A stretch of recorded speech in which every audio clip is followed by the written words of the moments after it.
Ku mana subscribe a tashar DJ Nice TV sannan ku danna alamar ƙara.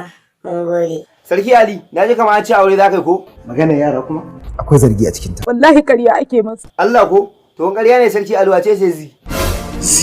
Wannan lissafe-lissafen duk kai ka san su. Kamar ya ni na san su. Me yasa kake yin abu ne sai ka ce wani jahili? Kinga ba maganar jahili, shi ya san ai na san komai.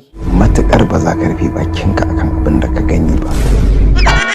To Sarki Ali, ya magana cikin da kai wannan yarinyar? Bai kamata muna cikin soyayya da walwala ka zo mana da irin wannan abu. Ban gane ba. Ai bai kamata ce ina interview kuma ina ƙarya ba. Amma ka sani daga yau sai yau ba ni ba kai har abada. To sai me? Musa mai sana'a. Ya maka gaskiya ba kaunar ka nake ba. Kaga, ni fa interview nake so zan yi da kai ne. Kai da Allah malam gafara can, kai kuma asuwa. Oke haka ce? To shikenan, ka yi wa kanka.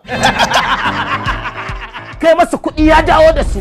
Za a sha powers ai wulakanci. Oh maka naji, ni wulakanci nake. Kai da aka ce ko karatun Fatiha baka iya ba? Inna lillahi wa inna ilaihi raji'un. To kun ji ko? Billahi minash shaitanir rajim. Wannan hadisi ne ko sira? Me yasa kake yin abu ne sai ka ce wani jahili?